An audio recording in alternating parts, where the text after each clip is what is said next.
Are you a human being? Are you also a Browns fan? Well, if you said yes to both of those things, then there's a good chance you're probably a little tired of our local Cleveland Brown sports media. Same old thing, day after day, night after night.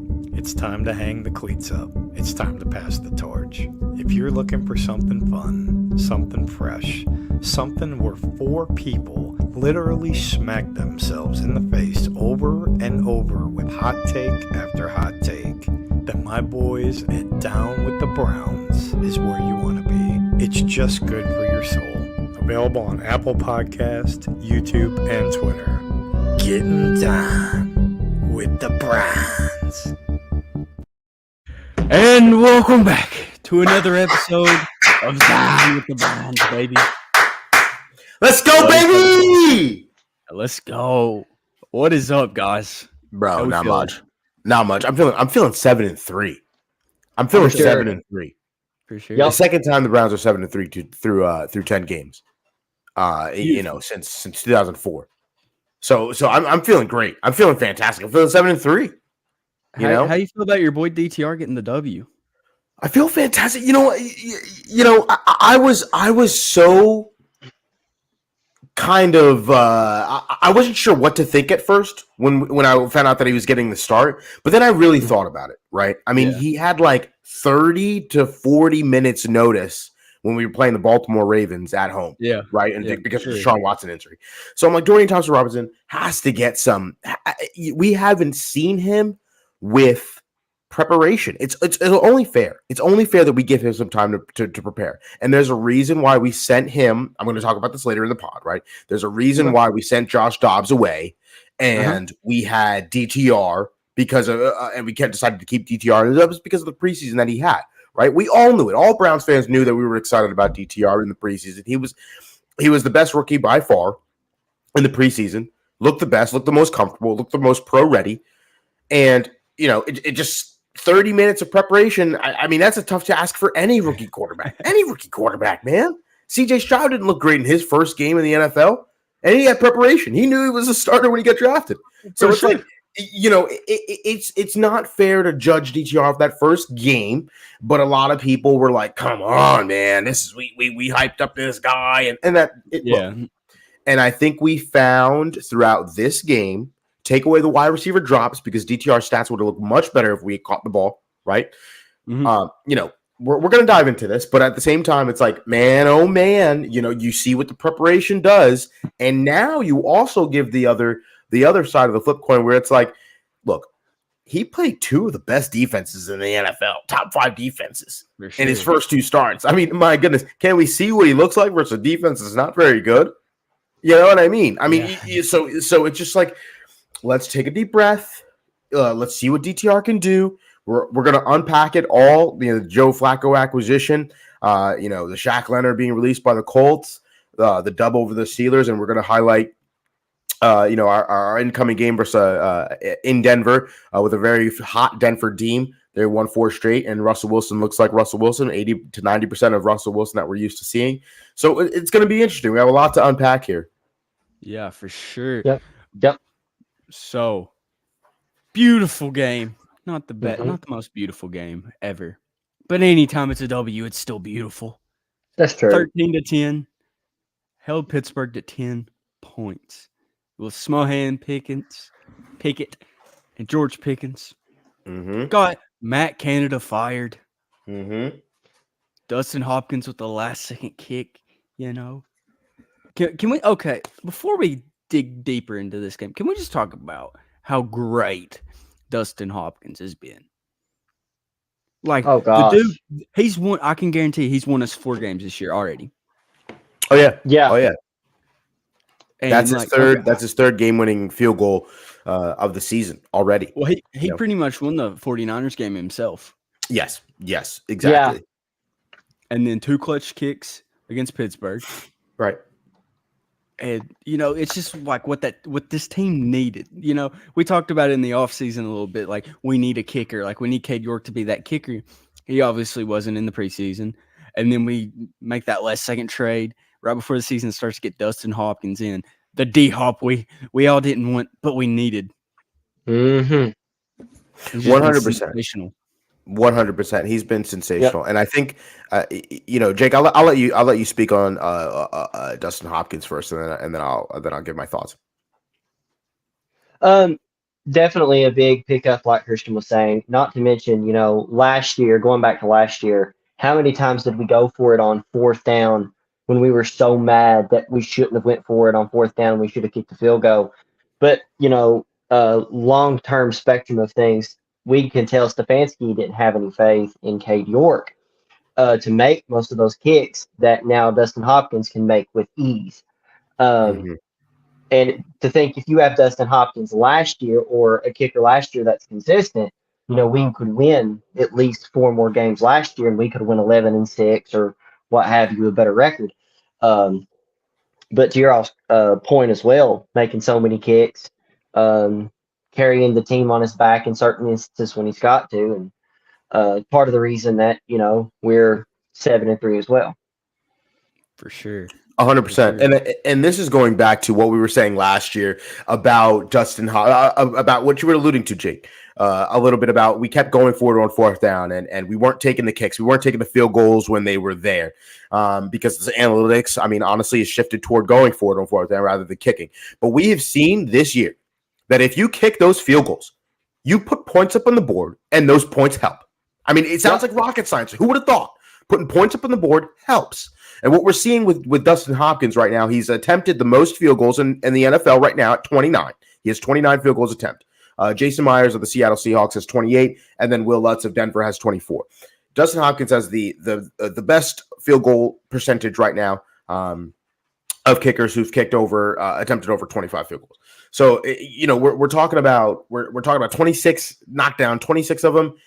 It seems as though, as a Browns fan, every time Dustin Hopkins goes out there to kick a field goal, we feel a little bit confident, right? There's probably a small smidgen of us who was like, oh, man, this can get blocked. This can, the ball can go left or whatever. He missed an extra point one time. So it's like, it's not a sure thing, but is it close.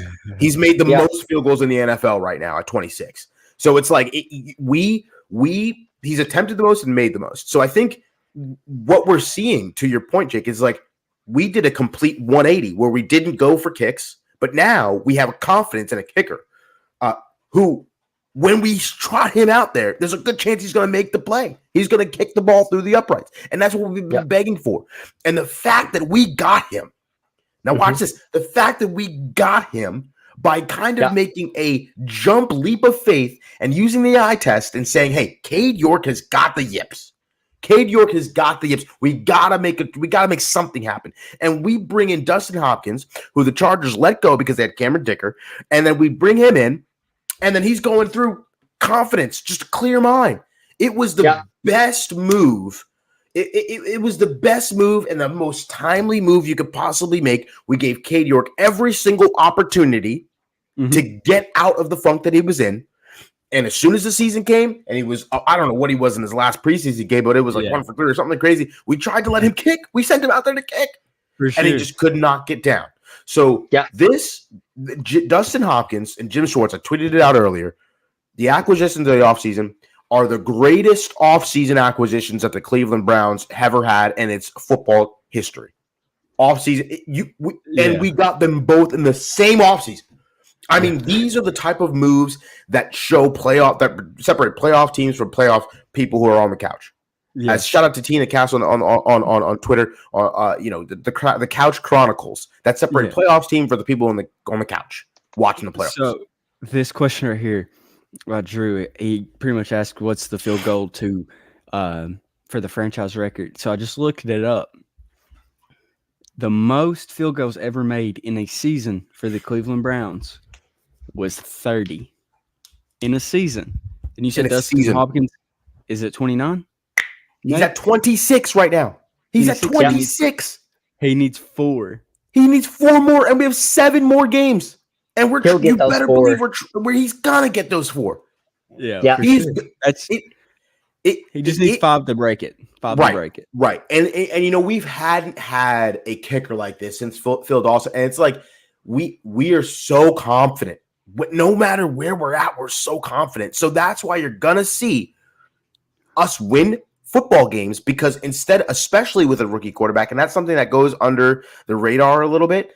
And, when you are trying to get a game-winning drive or trying to put some points on the board or whatever, you don't have to drive the length of the field to get a touchdown. You don't have to drive the length of the field, to get a 20-yard field goal or whatever. You can just get to the to get to a range for Dustin Hopkins is about 50 yards out, which we thought he didn't have that strong of a leg, but it goes to show he's the best kicker from 50 yards plus in the NFL right now. He's 7 for 7. Yeah. He's 7 for 7.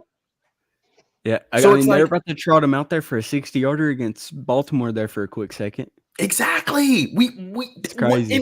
In what world do we? Which I'm glad a lot of people were a little bit confused, but I'm glad they did that because you know what I mean. In the NFL, you can get a defensive pass interference. So switch PJ Walker out there, throw a bomb, try to get a defensive pass interference, get the ball to the 1 yard line with 0 seconds left. I understand that, right? But at the same time, it shows you the confidence they had in Dustin Hopkins going for a 60-yarder. So, man, oh man. But to go back to the Browns and Steelers game, what are some things that stood out to you guys? I'll go with you, Jake. Start this off. What was some things that stood out to you in this game, that good or bad? If you want to go one for each, or however you want to go about it, just what are some things that stood out to you in that game? Good. I will name the obvious. We stepped up when it mattered the most.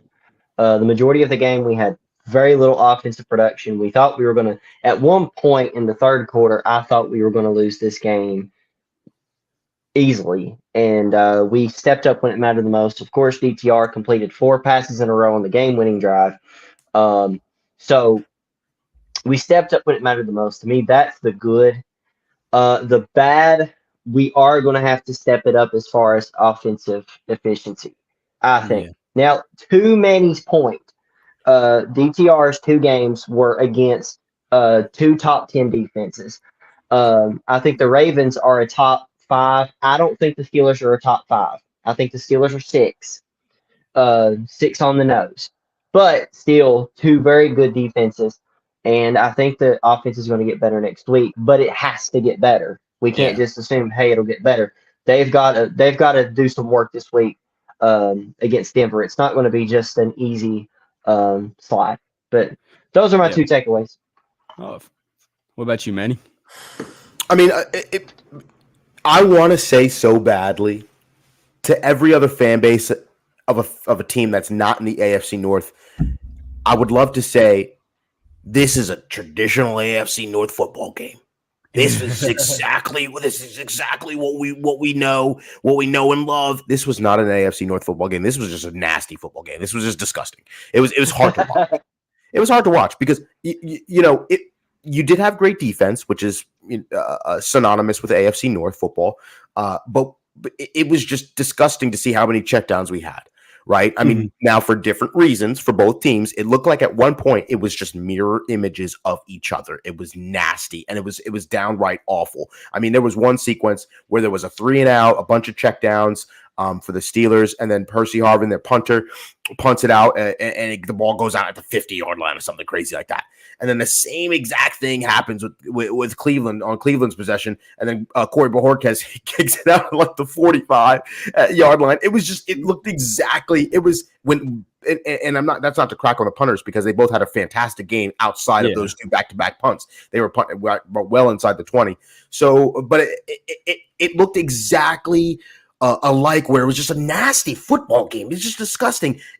And again, we were doing it because we had a rookie quarterback. We didn't want to open him up too much during the Pittsburgh Steelers defense. The game plan was to get the ball out. The ball was coming out at an extremely high clip, 2.5 seconds. That's why Alex Highsmith and TJ Watt were barely, rendered neutralized because, you can't create pass pressure if the ball's coming out in 2.5 seconds. On the flip coin for the Pittsburgh Steelers, Kenny Pickett and an offense with now fired offensive coordinator Matt Canada, they just couldn't get the ball. They knew they could. They had to get the ball on those screens and checkdowns, and they've been doing that all season. If you ask any Pittsburgh Steelers fan, that's why they've been singing the praises of Mike Tomlin for finally pulling the plug on Matt Canada, because they've been throwing checkdowns all year long. And they ran the ball once with Jaylen Warren after he ran that big 50-yard run for a touchdown. They ran the ball once with him after that, and that was in the third quarter. Once. They ran the ball one more time. Yeah, that was insane. Like, I mean, honestly, other than that huge run, and the two big runs by James Warren, honestly, they really didn't have anything offensively against us. No, and that's the part that made me the most upset. Sorry to interrupt you, Christian, but that's good. the part that made me the most upset is because people are going to throw that play out there and throw that inflated stats and all this stuff. But then you look at that play and you're like, come on, you can't let that slip through. Not in this game, when this game is just such a nasty game. You can't let a big play, one big play like that, be the determining factor of why you lose this football game. Because if we would have lost, we would have been screaming two things. We would have been screaming, why on earth was that not called a safety on Myles Garrett when he sacked Kenny Pickett, right? Which was clearly a safety. I just wish the NFL would come out and say that, post game. But and number two, we would have said we literally would have won the game if it wasn't for that one blown play. It reminds you a lot of last year. How many times last year did we get beat in a game with one blown play, one blown coverage, or whatever? So I was upset that happened, but at the same time, congratulations, Jaylen Warren. You got a big play. He's a stud. I'm glad the Pittsburgh Steelers. I was happy. I was elated every single time I saw number 30, Jaylen Warren, on the sidelines, and they decided to opt in Najee Harris, number 22, and then have him out there running certain plays because I knew it was just going to be -1 yards or a check down screen. So I was super happy. But I don't know. I overall, I just felt it was a nasty game, and there was a lot of things that we can address. Yeah, two things that stood out to me in this game. One, the positive. Our defense is like legendary. Like, I don't know if you guys are realizing the stats that they're putting up. I guess you guys have because, I mean, it's all over Twitter. But, I mean, the stats they're putting up,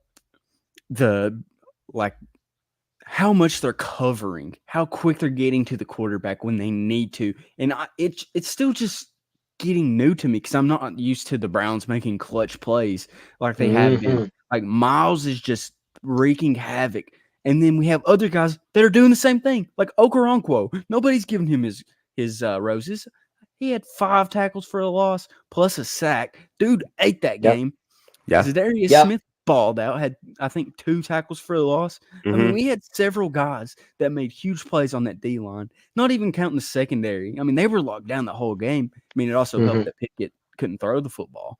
Yeah. But, I mean, they were just locked down everywhere. And this defense is just so good. And I think that if we can just get mediocre offense, like if we can just get top 15 being number 15, I think we can go deep into the playoffs. Absolutely. But, and that's all you need. Yeah, go ahead, Christian. Sorry. Yeah, for sure. My bad. But to bring up my second point, the bad one. DTR, I mean, he looked all right. I'm not gonna say he did bad. He looked pretty good for a second start. Some of the passes, I mean, a lot of passes were real low when they were like 10 or plus yards, like really low, like right at the ankles. Yeah. A lot of low throws, a lot of just throwing behind the line, just waiting too long to get to the check down and causing a lot of loss for yards. But also when he did put it on the money, I felt like we couldn't catch it. Like David Njoku had like 3 or 4 drops, like crucial drops. And like we got to have people catching the ball. But I don't know if you guys saw that, but David Njoku, as soon as the game ended, he went home. He started working on his hands. Yeah. He's doing that machine. He's working. Yep. Jug machine. Yep. Right on the jug machine. And yeah, you need that. Go ahead. My bad. Oh no! I'm just saying. I mean, like, and sorry to interrupt, but again, I just feel as though it's a mixture of the two, right? I mean, it's a mixture of Dorian Thompson Thompson Robinson was 24 for 43, dropped back 43 times and threw the football, and again, won the interception. We're talking about a little bit thrown behind Amari Cooper. It is DTR's fault, right? I mean, it does hit Amari Cooper in the hands, but it's a little bit behind him. And then you get the ball popped up in the air. How many interceptions have we seen like that this season from our quarterbacks? I think this is like the 3rd or 4th one that's been batted in the air and then knocked down. So it's not like any of our quarterbacks really are just not reading the defense or trying to squeeze the ball into a tight space and then it gets picked off. That's the one slight positive. I mean, it's it's a it's a tip ball off the helmet of a defensive player like Jamal Adams Yeah. on the Seahawks game. It's a, you know what I mean? It's kind of those crazy kind of interceptions. Even Deshaun's interception in the beginning of the game, the Steelers game the first time with Alex Highsmith. I mean, that was a bobbled interception. So the point I'm trying to make out is like 24 for 43 passing. It's like a lot of those were drop passes, like you're saying. David Njoku was targeted 15 times, only caught the ball 7 times. Elijah Moore, I mean, he was amazing, right? I mean, if it wasn't for that high throw as well, which Elijah Moore got his hands on, but just a little too hot because DTR has a strong arm. Look, DTR could do better.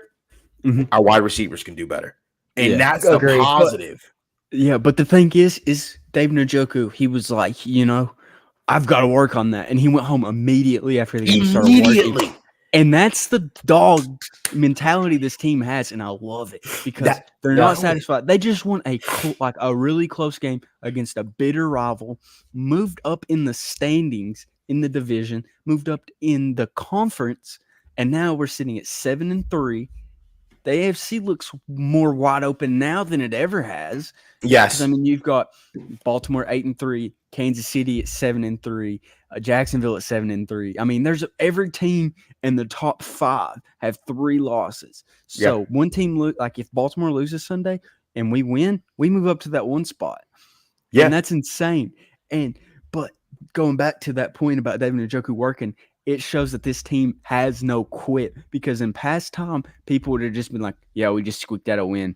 We've got this, but no, they're not done. They're still hungry. No, they know that this team is special, and don't matter who's at quarterback, who's at running back, this team does not have a quit in them, and I love it. And this is, and when people say, the same old Browns are Brown, whatever the case may be, as a Browns fan, if you're, because a lot of people who are listening to this podcast, some of them are Browns fans, some of them are not Browns fans, they're family members or whatever. But like to get you in the world of a Browns fan, we have not had a season like this, because it feels like the overall aura around this team is different, meaning that we're getting calls go our way this year. I mean, a lot of favorable calls. Only good teams get those calls. We made 2 huge acquisitions in the offseason, the Jim Schwartz defensive coordinator and Dustin Hopkins, our kicker. It went completely our way. We're talking about close games going our way. And we're talking about these players, just like you're talking about David Njoku. We know we're a good football team. So we're hearing 0 complaints out of the locker room of the Cleveland Browns. Oh my goodness. No players are doing some cryptic tweets. No players are talking about, hey, I wish I got the ball more, or liking tweets on the internet, or saying, my phone got hacked, liking teams about the defense coordinator. And we're seeing Myles Garrett. I've been wanting this out of Myles Garrett as a Browns fan for a long time. We see TJ Watt make crazy plays after crazy plays over there in Pittsburgh. I'm talking about interceptions, jumping the line. Like when the game's on the line, man, oh man, TJ's coming 100 miles per hour every single play.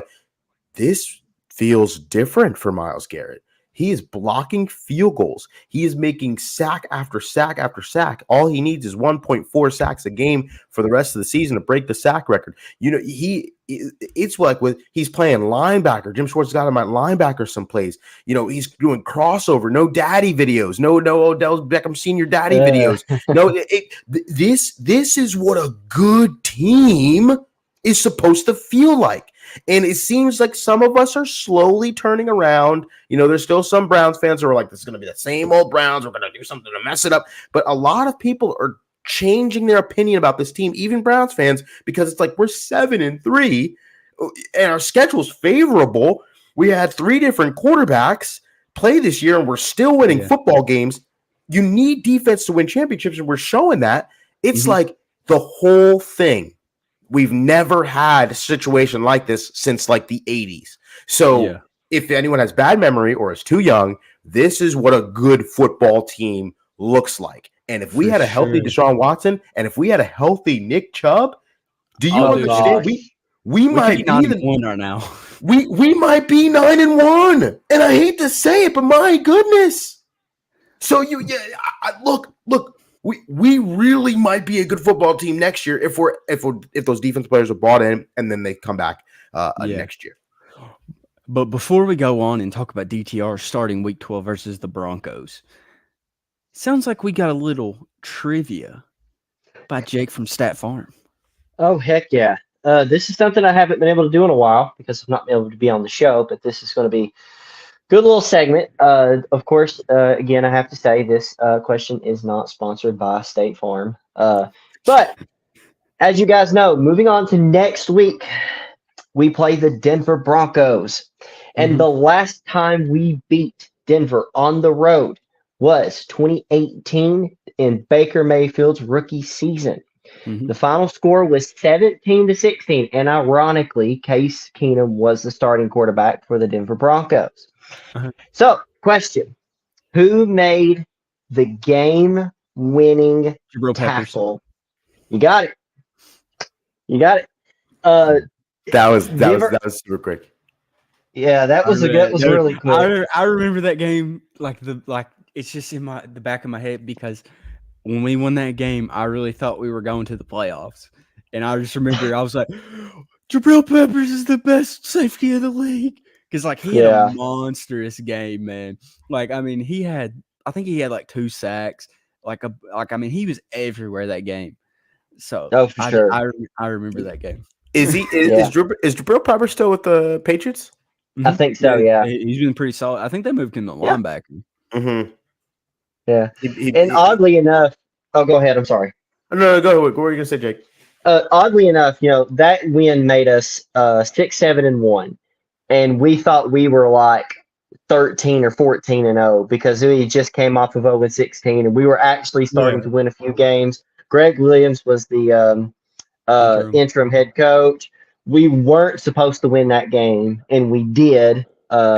Actually, you probably don't want to go back and watch the game because it's going to bring back some emotional memories. I did, and I saw Baker Mayfield making some crazy passes. Rashad Perriman was out there, and you're just like, if we had this offense right now, what could we be doing? But pass is the pass. Yeah. Pass is the pass. Well, and quick. Just a quick question because I see this. I don't know if I see this on Twitter because people want the clicks, or is it a true thing that they think? And objectively speaking, I do want to ask the question for 2 minutes. Just a quick answer. What would this offense look like if we did have Baker Mayfield backing up Deshaun Watson and Baker Mayfield was in this situation right now? Would this be what people are thinking about and thinking that will be perfectly fine, or is my memory serve me incorrectly? Because I just remember. I think we would be a little more. The offense would probably have some more yardage. Mm-hmm. I think the turnovers would probably be about the same, but I think we would also score just a tad bit more. I think we'd have a few more passing touchdowns outside. Right. That depends on which Baker you got. If you got the Baker from his rookie season or the playoff season, sky's the limit. If you got the Baker that was in the Freddie Kitchens year or the Baker in his last season with Cleveland, we could probably have a worse record for all we know. Yeah, so it's hard to tell. Yeah, for sure. But no, Taylor, we're not pouring anything out for Joe Burrow because you guys just slandered us hardcore after Deshaun went down. We did not get anything for Nick Chubb. So no, Joey listen. I'm gonna say this because I know Bengals fans were coming at Browns fans. Not all of the Bengals fans. I think that the some of the nicer Bengal fans obviously weren't coming at us for Deshaun. I feel like the overall feeling with Deshaun going out for the rest of the season across the NFL, across social media, was kind of dang, because the Browns were good. Right. He was doing a little bit better. You could see him, 14-14 with that completely blown up throwing shoulder of his. I was really upset that Joe Burrow hurt his wrist out for the season. I was really upset because I don't want excuses. And two, maybe it's because I know we can beat Cincinnati Bengals with or without Joe Burrow. So maybe I really felt for the Bengals fans. Because it's man, you know what I mean? I wanted them to kind of dig out of that hole in the beginning of the season and then make a historic rise, and then that Week 17 game with the Browns versus the Bengals. The Bengals had to beat the Browns to get, to come back up that hill and get in the playoffs, and then we just would have beat them again. I would have loved that. Taylor, I'll be honest, I wish I had a defense like Cleveland. That would be awesome. I could look. I mean, you guys have a really good defense as well. I mean, we're trying to do something that the Cincinnati Bengals did 2 years ago, where you kind of make that rise out of mediocrity and try to make some noise in the NFL. And I think that's what we're trying to do right now. I think a playoff berth would be just enough. I think that would be suffice. Without our starting quarterback, I think that would be good. If the Browns go to the second round of the playoffs without their starting quarterback and their starting running back and their starting left tackle and their starting right tackle, can you just imagine how many good free agents are going to come to Cleveland? Oh my gosh. Can you talk about that for just 1 minute? I mean, you're going to have people taking these like vet minimums. You're going to have people like Julio Jones. That's what you need. We've been waiting for it. We've been waiting for the year where people don't take vet minimums to go to the Browns, not because of what we think we can do. It's going to be what we know we are. Right? I mean, we had no Nick Chubb from week 2, and we're 7-3. Our best player, arguably, on our team, and we're 7-3. And so we're plugging and chugging, quarterbacks here and there. Now we got Joe Flacco. There's a potential for us to start 4 different quarterbacks this season and win with 4 different quarterbacks. I mean, man, oh man, people are going to want to come here. Yeah, for sure. And speaking of Deshaun being out and having to start a different quarterback, they have named DTR as the starting quarterback for Week 12 already against the Denver Broncos. Yeah. So I'll start this one. I think that DTR starting this week, I think he's going to have a lot better game against the Broncos because we will be able to run the ball. Against Pittsburgh, we did not run good at all, all. I think we had like 80 yards rushing or something like that. Maybe not even not that. a lot. We didn't have a lot. And the Broncos have, I think, either the worst or the second worst run defense in the NFL. So I feel like Stefanski's going to utilize the strength of this offense, which is running, and the lackluster of the Broncos defense. So I think that they will run a lot. I think DTR will probably have max 25 passes in this game. I think you're gonna see a big game out of Jerome. You're gonna see a big game out of Ford, and I think Pierre Strong's gonna get a few carries. I agree. So I agree. Right. Right. So I think DTR will have a better game. He'll probably put up about the same yardage, maybe a little bit more. Yeah. Maybe I'll go on a limb here. I'll say he'll have right at 200 or about 210, 200 to 210 passing, and a touchdown pass. So I like it. How about you, Jake? I think just to hang off the coach has of you, we will probably run the ball more. I think the playbook or the play calls that we installed against Pitt would work perfectly fine against Denver. Don't get too risky, play conservative, just a couple of dink and dunk passes here and there, run heavy, and don't rely too much on the passing game. I think DTR passed the ball 43 times this past week. I don't see him, like you said, what would you, 25? Yeah, something max. along those lines. Max, somewhere in the high 20s. If we can just keep control of the ball, have a high time of possession, we'll be fine. If Denver doesn't have the ball that much, because that's been why they've won so many games, is because Russell Wilson has been Russell Wilson. And if you keep the ball out of his hands, then that won't be as much of a problem for us. So, especially if we can get a couple of turnovers. Oh, yeah, for sure. How about 100%, you? 100%. Yeah, I'm so sorry. What was the question? Thoughts on DTR? Oh, yeah. Okay. I thought that's what the question was. I just want to make sure it wasn't thoughts on like the overall game.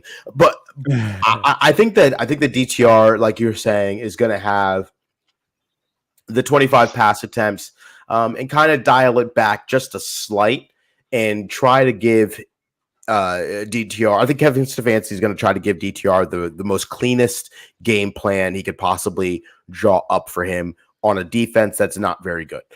We're talking about and another thing as well. When we're just talking about just bad defenses, the Broncos are up there. The Broncos are up there as a really bad defense. I mean, I think they're like 9th or 10th in the league worst in passing.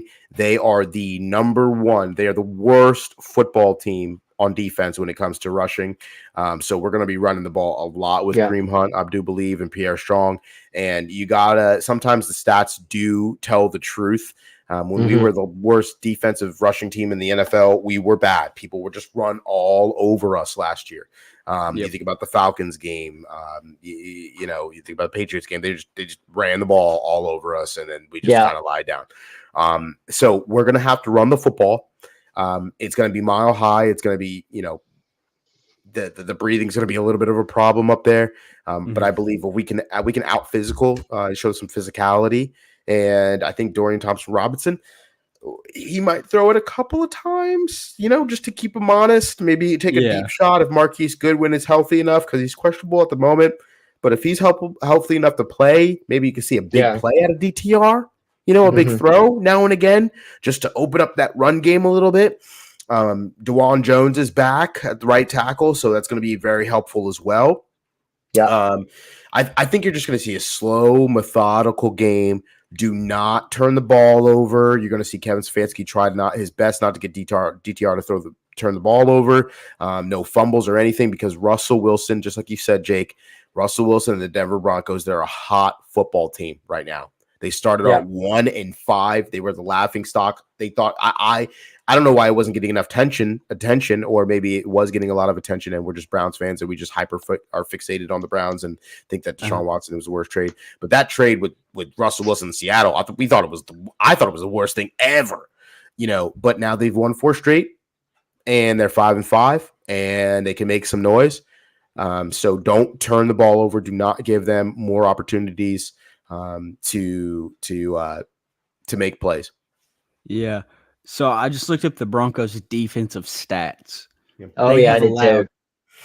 1,600 rushing yards this season, Yeah. allowing 5.5 yards per carry. They've allowed 11 touchdowns. And Christian, 1,600 yards allowed rushing, and the second most closest is 1,383. They've allowed 200 more rushing yards. 1,486. So 1,486. Sorry. Yeah, yards. I'm sorry. I was looking at yards per game. Yeah. They have 160. And not only that, to my point earlier about time of possession, trying to keep the ball out of their hands, we lead the league in time of possession this year. We're first in the NFL in time of possession. Yeah. So that works in our favor big time, I feel like.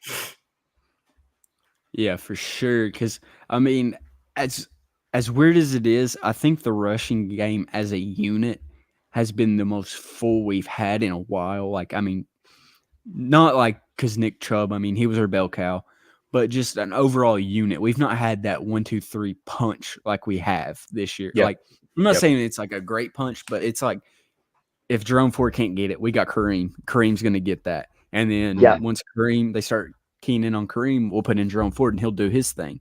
Like the Browns are 4th right now in rushing yards in the league, and they've not had Nick Chubb since like the second quarter of the second game. Yeah. 100%. 100%. Very effective. Very effective. And I think that you're looking at some of these some of the games that they've played in Denver, and they've got some pretty good wins under their belt. Obviously, you played the Vikings and you beat them in a close one last game, and Kareem Jackson, safety for the Denver Broncos, a big piece of that defense, is out, suspended again for helmet targeting on Josh Dobbs. So he's going to be suspended. So that's a key loss for them. But they have a key win versus the Vikings. Key win versus Buffalo. Nice impressive win versus the Chiefs, 24-9, and then beat the Packers 19-7.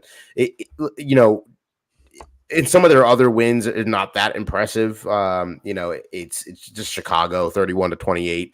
So it's like you don't know what you're getting out of this Denver Broncos team. It's definitely flip-floppy game to game. But this is a great. I don't think this is a must win for the Browns. Obviously, they're 7-3, but this is a great win overall to have on your schedule, no matter how you get it, no matter what it is. It's kind of like that Steelers game. I don't care how you freaking win that football game. Please leave with a W, because it's going to be your whole week and your whole season is going to look much different with a win versus team. I think those two wins are going to come against Denver. Have to come against Denver and Houston. You have to have wins versus those two teams, because the way it's looking, we might not win the division. We don't know, but if we don't win the division, we have to have those head-to-heads versus Denver and versus Houston. We can lose in Jacksonville. I don't really care about that. I think Jacksonville's going to win their division anyway, so they're going to go to the playoffs. So it doesn't really matter, but you have to win versus Denver, and you're going to have to beat the Houston Texans. Yeah, for sure. So right now I'm looking up the stats of the last 4 games, because Drew made a good point there. You got to look at the last 4 games, because they are starting to get their crap together as a team. Like, their defense has been keying in on a lot of things the last 4 games. So on the last 4 games, I'm just looking at rushing yards allowed. So they're to start this 4-game winning streak against the Packers, they allowed 137 yards rushing. Right. Against the Chiefs, they really keyed in on it. But the Chiefs are not a strong running team. I don't think they are. Run defense team, right. But they allowed 62 yards. Against the Bills, they allowed 192. And then against the Vikings, they allowed 175. And right now, let's see what the Browns are averaging rushing, because I'm not for sure. I want to say it's pretty solid, though, as a unit. I think we're ninth. We're ninth in rushing, first in passing. I think, right off the top of my head, but I've not looked at that. First in passing, ninth in rushing, I think. Gotcha. Let me just let me know myself real quick. Let's find this. If I can find it, great. All right. Yeah, I can't find it. But per game, let's see. Oh, I feel like an idiot right now. Well, it's not showing me stats. We'll find. So right now, I do want to say one quick thing while you're looking that up, Christian. Is that okay? Yes, sir. Go ahead. Yeah. So I mean, we're gonna talk and highlight the Browns defense and what they need to do against this Denver Broncos offense. And I just want to say something crazy over this win streak that the Denver Broncos are currently on. Right, they're on that 4-game win streak. The last 4 games for the Denver Broncos, they played the Packers, Chiefs, Bills, Vikings. I think it revolves 100% around Russell Wilson. And the reason I'm saying that, we need to make him turn the ball over. Okay. The last time they lost to the Kansas City Chiefs 19-8. Russell Wilson threw 2 interceptions. Since then, he's thrown 7 touchdown passes, and he's thrown for over 600 yards passing. Mm-hmm. Yeah. And each of these games, he's not really going crazy when it comes to throwing the football. I mean, versus the Packers, he was 20 for 29, 194, and a touchdown. Versus the Chiefs, when they played him again the second time and beat him 24-9, he was 12 for 19 passing, 114 yards, but 3 touchdown passes. So it's like, the Bills, 24 for 29, 193 and 2 TDs. And the Vikings, he was 27 for 35, 259 and 1 touchdown. So he was kind of lighting them up there. But at the same time, no interceptions, no turnovers from Russell Wilson in those last 4 games. But guess what? Mm-hmm. This is the best defense that he's playing in those last 4 games. So we need to make him turn the ball over. Now they're going to be in Denver. So Yeah. that's gonna be a tough task because it's not at home. But if you can get an interception off of Russell Wilson, and that's where a lot of his games that they've lost in the past have come from. That Dolphins game, I didn't think he threw an interception versus the Jets when they lost that close one. But at the same time, you got to make Russell Wilson turn the ball over because he hasn't done it in 4 games. Yeah. So it's like, and they've been winning. And so it's when you're playing turnover-free football, that's great. But we're going in there with a rookie quarterback. We have got to make sure we do not give them any extra opportunities to be on offense and have them pick us apart. Yeah, for sure. But I just calculated it up. I had to do the math myself.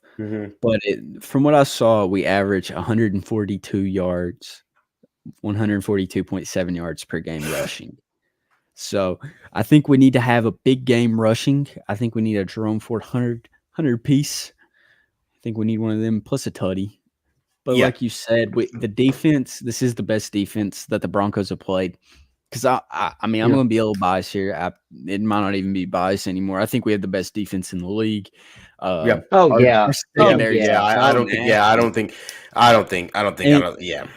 And maybe a potential adding a piece in the linebacker room.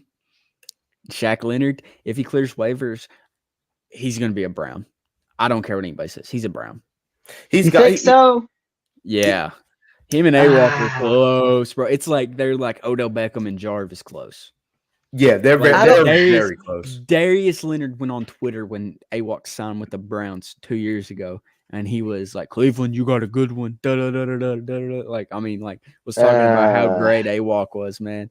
So I think if he clears waivers, I think he could take like a cheaper deal because I think he's going to clear waivers because nobody's going to want to pay that big contract mid-season. Yep, and he and we had a great guy, not Jake Burns,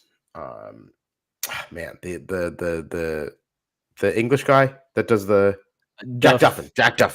Yeah, sorry, Jack. Great friend of the podcast on Twitter, and he kind of said it out there that if he doesn't get claimed off waivers, he's going to be able to sign with the vet minimum with any team in the NFL. And I think that you're going to look at you got to look at the Lions, right? You got to look at the Eagles as a potential fit for them. The 49ers just because they're greedy. And they've had some injuries, but again, you got the Ravens out there and the Chiefs, whatever. But if you look at the Cleveland Browns, if I'm Shaq Leonard, I'm looking at the Cleveland Browns and I'm saying, look, I have to sign a 1-year deal really quick and sign with the team for 7 more games. I have an opportunity to be with my boy A-Walk. You scroll through Shaq Leonard's Instagram page. He has A-Walk all over the place when they were playing together. Like you alluded to, Christian, he loves A-Walk. He gave a nice heartfelt tweet out when he went to the Cleveland Browns and signed there.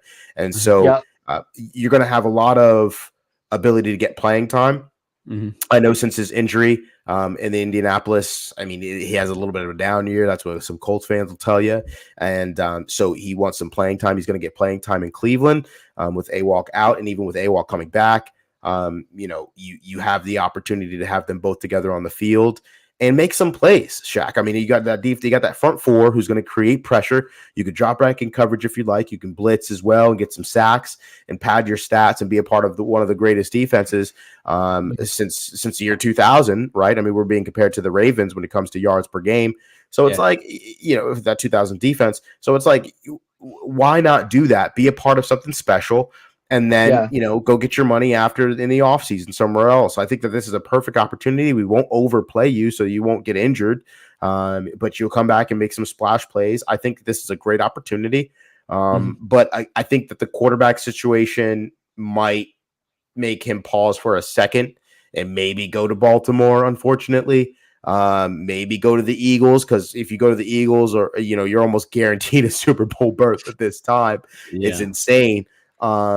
The Detroit Lions just look good. They're like a team like us. They just look good to go to, right? But you don't know if they're going to make some noise in the playoffs. So I think he probably ends up signing with the Philadelphia Eagles or the 49ers or the Ravens. Those are the 3 teams that I think he's really going to probably sign with. Yeah, for sure. Go ahead. No, you're fine. If he decides to go back into the NFL this year, I would agree with Manny. I don't know that he will want to go back to the NFL this year. I think he particularly wanted to take time away. Now I could be wrong. I hope I'm wrong. I'm with you guys. I want him in Cleveland. But I think there was a reason specifically personally. I don't know what that is, but there's this reason he wanted to go away from the Colts. I don't know if it was just the Colts, because the Colts still have a chance of making the playoffs, technically. Yeah. I think it was wanting to take a break from football this year and then regroup in the 2024 season. That is my thinking, but I have no evidence of that. That's just a theory. It sounds like a nice one. I mean, I think that's something that he would contemplate. I think that he's what is he? Is he 28? I think he's 28. Something like that. Yeah. I think he's 28 years old. So it's kind of like you're at that middle point of your career. Kind of, you had some injuries. I would say he's in the later part of his career, like a Bobby Wagner or something like that. But it's like take the season off. You know what I mean? Heal up, rest up, go back. I can see that happening. Or you can kind of see him do that thing where he goes to a really good defense where he's just a part of a really good defense, and then everybody he's on prime time, and he's at those high, which by the way the Cleveland Browns have like 3-4 o'clock games. We're heading into our prime time schedule, sort of prime time schedule in the back half of the season. So I would like Shaq Leonard to be here. Yeah, for sure. And you need that extra depth. You can always use depth. That's what we've keyed on the off seasons, having that depth. But going back to the Broncos game this Sunday at 4:05, what are some keys to success that the Browns need to win this game? We'll start with you, Jake. Start with who? You or I can go if you if you're trying to. You go ahead, Christian. You go ahead. I'm going to keep it pretty much the same as last week. Pretty simple. Win the turnover battle, win the time of possession, and keep the ball out quick. Just get it out. Yeah. So those are my 3 little keys to success to win that game. Yeah. I'll go next. I think that you definitely need to get a turnover on defense. You have to make Russell Wilson turn the ball over. This is the best defense that he's faced all year long. You have to show it. Go out there and show it. Put pressure on Russell Wilson to make plays, to get mobile. His number one problem this season and since coming to Denver has been his mobility. He's not as fast. He's not as quick. He's not as elusive as he was when he was in Seattle. Pressure him.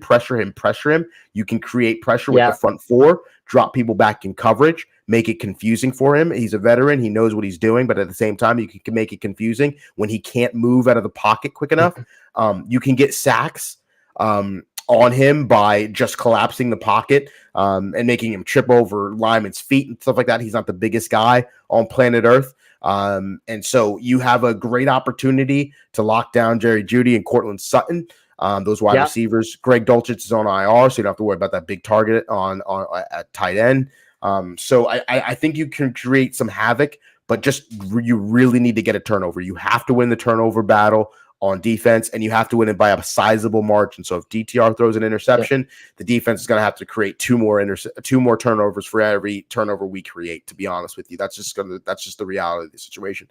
I think we're going to see win the turnover battle, number 1, and number 2, you need to play conservative this football game. Come out with a win, because next week, I hate to look ahead, but you're playing LA, the LA Rams in LA at 4 o'clock, 4:25 or whatever it is. That game, I don't care what happens. It is an NFC game. If you're indoors, I would let it fly with DTR. I would let him throw the ball all over the freaking place. I don't care if you lose to an NFC opponent. I don't care if you take your L there because you're going to go back and play the Jags, right, at home. So you want to get all those jitters out and everything. Perfect conditions for an indoor. Dorian Thompson-Robinson's back at his college state in Cali. I would let it fly. I would let that ball fly. Give him some, warm up that big arm of his. No more checkdowns. Just if he throws 2 or 3 interceptions, whatever. I don't care. Just play conservative versus Denver, beat them, then go crazy in LA because it doesn't matter if you lose to them or whatever. Yeah. A win's a win. You want to win, but it's an NFC loss. I don't care. Yeah. How about you, Jake?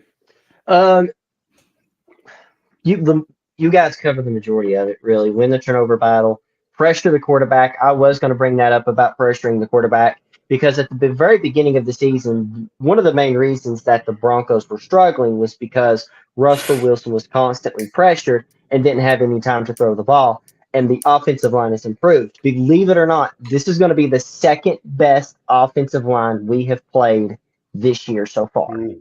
So that's going to be not a major deal, but somewhat of a big deal for this Cleveland defense. Garrett Bowles is playing well. I can't remember the center's name, but they do have a pretty solid center.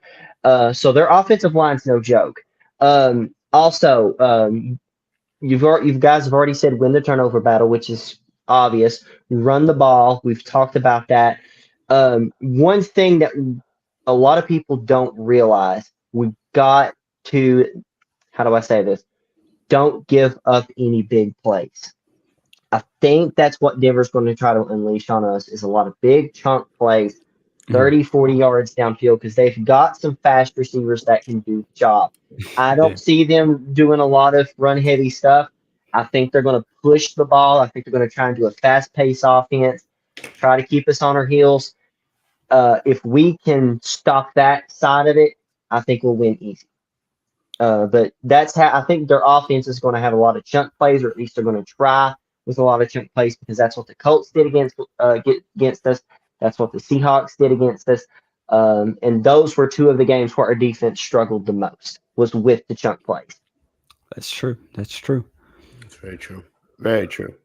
But before we end this episode, let's give a little score prediction. I know this is Jake's favorite time of the episode. Woo! But Manny, what's a quick score prediction for this game on Sunday? I'm going with a lower scoring game. I mean, a lot of these wins versus for the Denver Broncos have been sorry, on the lower scoring side. So I'm not looking at anything too crazy. I mean, they put up 21 points, 24 points, 19 points. I think you're going to see a game around 25 to 17, 25 to 25. I'll go 25-15. I'll go 25-15. Browns win this game. I think the defense is going to slow down Russell Wilson and this offense. I'm looking at 25-15. Odd score, but 25-15. Solid. What about you, Jake? I'm going to go 23-10. I think the Broncos will manage to get one score or one touchdown. It'll probably be because if they do, we will give them really good field position and they'll just march right down the field. But I think we'll score more than we did against Pitt, even though it's on the road. 23-10 sounds about right. So that's what I'm going to stick with. Solid. I'm going to say 24-14. I think 24-14. I'm not going to go with that scoregami you caught, Manny. I just think that I think we get 3 touchdowns. I think we get 1 through the air, and I think we get 2 on the ground. I think Jerome gets 1. I think Hunt gets 1. Yeah, and the last piece thing I want to throw out there is when the mentality of the team, with the mentality of the team changing, David Njoku, like I think any ball thrown his way on Sunday, he's gonna go off because you know what I mean. Like this locker room's mindset is, hey, we're a good football team. You do not want to be the person that's the weak link, if that makes sense. Yeah. And David Njoku is one of those people who's like, if we're good, you know what I mean. If we're bad, I'm just gonna like whatever fade off into distance. But if we're good, I'm gonna do everything in my power to make sure that I'm not the reason why we do that again. So I believe full force that there's gonna be a lot of kind of throws to him early and get his confidence up, and he's gonna be a big part of what we do. So yeah, absolutely. Sure. Watch out for David Njoku. I would For start him sure. in fantasy. Oh yeah, for sure. I've already got him locked in over Sam Laporta. Wow. Yeah, I got him Big starting deal. over at Laporta. But yeah, and I think that concludes our episode. Yeah. And the best way to end it is with a Go Browns. Go Browns. Go Browns.